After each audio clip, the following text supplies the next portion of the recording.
This here is the brand new Phanteks G360A, which literally just launched today. And for the first time in a really long time, we're actually going to be doing a day one review of this new case, which very well might be the best new case under $100. And we're not just going to be checking out the case and just reading all of the features and the bullet points, but we're going to be building a brand new aesthetic AF gaming PC inside of it.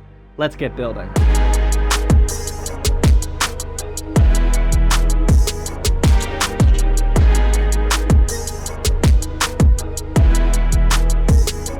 Real quickly before I actually start building inside of here, I want to quickly highlight the main features of the G360A and specifically mention how it's upgraded from their older P360A model. But first, a word from today's sponsor. Real quickly, I just wanted to remind you guys that today's build was indeed activated with Windows like all my other PC builds and flips, and I personally use GVG Mall, which is also the sponsor of today's video. To celebrate their mid-year promotion for 2022, they're actually bumping up our normal 18% off discount up to 25% off, and that gets Windows keys and everything else down to some really affordable prices. They also have other great products on other software like Office 2021 and even some game keys from platforms like Steam, Origin, and Uplay, and they even have console stuff too like PSN and Xbox prepaid cards as well. Activating that Windows 10 on your computer is super simple to do. The entire process of buying and activating takes like 5 minutes total, so make sure you click that first link down in the description and don't forget to use discount code ZTT18 for 25% off. First up, the G360A comes in either black or white options, and both of them are actually rocking MSRPs of $100, which is nice to see that the white version doesn't cost any extra like they normally do.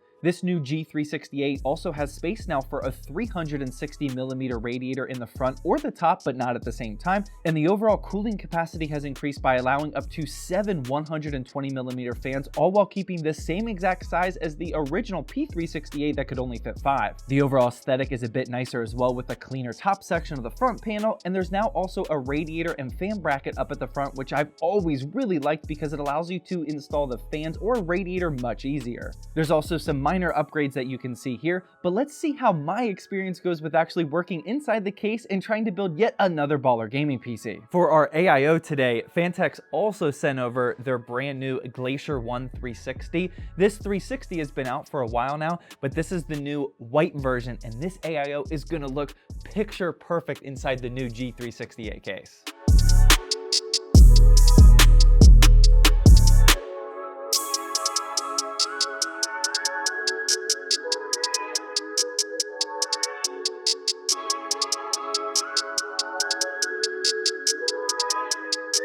Now that our power supply is prepped and our motherboard is prepped, it's time to get out the case for our actual first impressions of it. And the first thing that I'm noticing with building with all of these Phanteks products, they sent over the AIO and even this amp 1000 watt power supply, is there is a serious discrepancy on the different shades of white between these products, especially with the cables of the power supply. So I don't know how well the camera is gonna pick this up, but these cables coming out of the power supply are like a manila, almost yellow, really gross color of white. And hopefully you can see the difference from here to here. And then when we throw on the white Asia Horse cable extensions, those are massively different compared to those.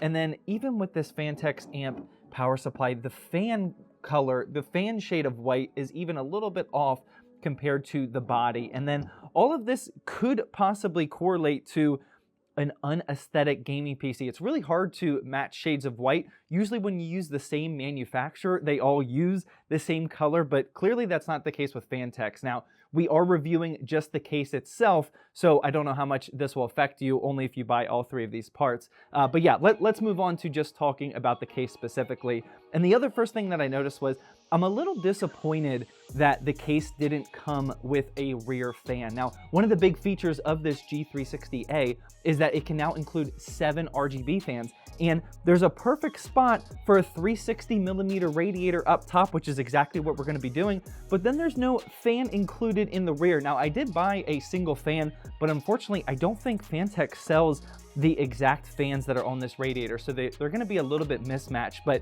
you never love to see that. Whenever there's a full-size ATX case like this, I really prefer the 3 RGB fans in the front and then 1 in the back. So unfortunately, they didn't include that. The other thing that the case did not include is a cutout for the GPU power cables.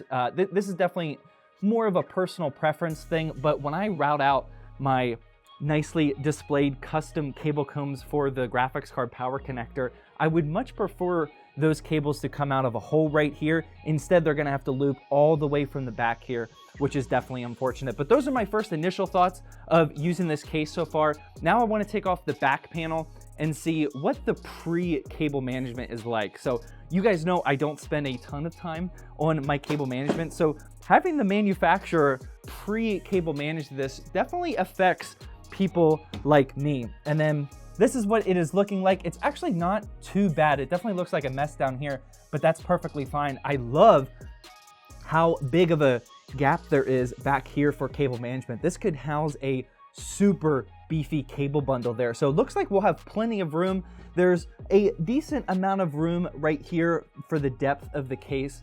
As you can see, that nothing too impressive, but it's definitely enough. And then of course, we have room for mounting some 3.5-inch hard drives here. We got some room for some 2.5-inch SSDs. And then if you wanted to include a huge beefy power supply, you could do that as well. But overall for the cable management, it's actually not too bad. This big beefy area is definitely gonna help keep it nice and clean here in the back.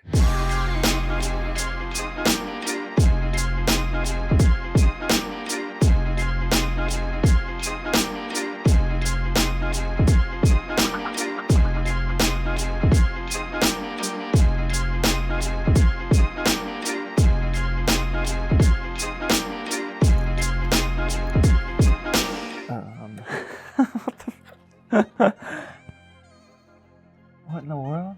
Very confused right now. The gap here where your 8-pin CPU connector is supposed to go is obnoxiously small. It just took me like 30 seconds to finagle this cable extension to fit underneath here.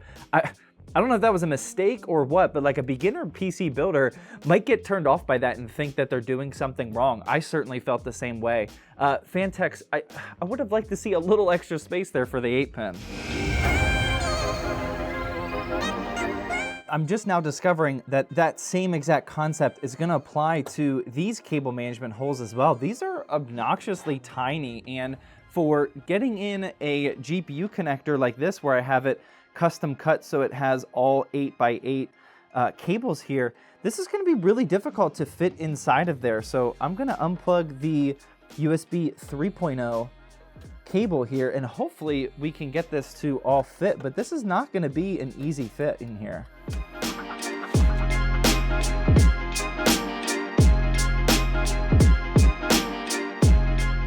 Now, one thing that I've always liked about the Phanteks cases is, and just Phanteks products in general, is that their RGB products are always super easy to use, and you have some options on connectivity. So the RGBs that come included in the case and in the fans on the radiator, and then the pump on for the radiator itself, these can all daisy chain together with some Phanteks proprietary 3-pin cables, which are super easy to use.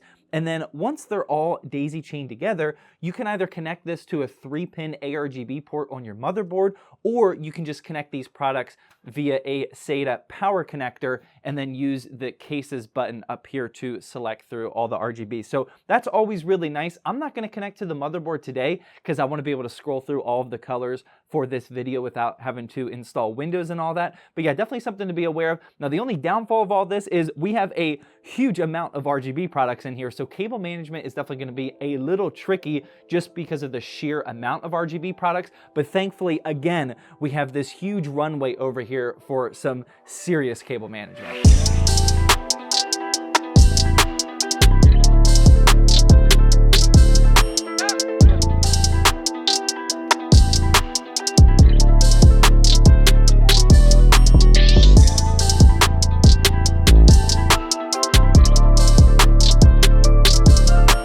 Just like that, we have the completed build here, and honestly, I'm a little bit surprised at just how nicely this build turned out. So the multiple shades of yellow actually isn't a huge factor, not nearly as big of a factor as I thought it would be. There's so many different options for the RGB colors and different modes that you can select right on the case. Absolutely love that. This looks beautiful. The cable management on the back, that little valley for cables just made it super simple to manage everything back there. And the other little downfall that I discovered was there's no USB-C port on the top, which is a little bit awkward for a $100 case here in 2022. But other than that, I am in love with how this build turned out inside the Phanteks G360A.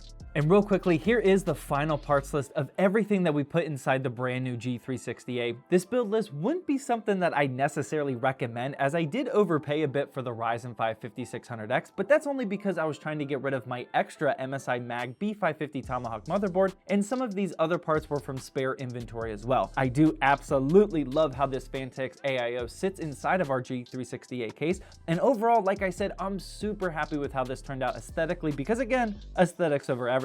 And for those of you that are wondering what kind of cooling performance we got with this setup, here are the temperatures for both the 5600X CPU and our RTX 3060 GPU, and this was indeed tested with the side panel closed, so this is a true experience of what you would see with a setup like this. And what you'll also see with a setup like this are the benchmarks, and here are the results that we got for some 1080p gaming action. Obviously, you could push this system a bit more towards the 1440p end, depending on the titles and what FPS numbers you were trying to hit. But at this point in 2022, it's no secret that the 5600X, some fast DDR4 RAM, and an RTX 3060 pair really well with each other for a solid gaming experience. Let me know what you guys thought of this new style of video, doing a day one case review, and give me any recommendations down in the comment section if you want to see a different case reviewed on this channel. I also do case reviews over on my second YouTube channel, ZTT Extras, but either way, I hope you guys enjoyed this video.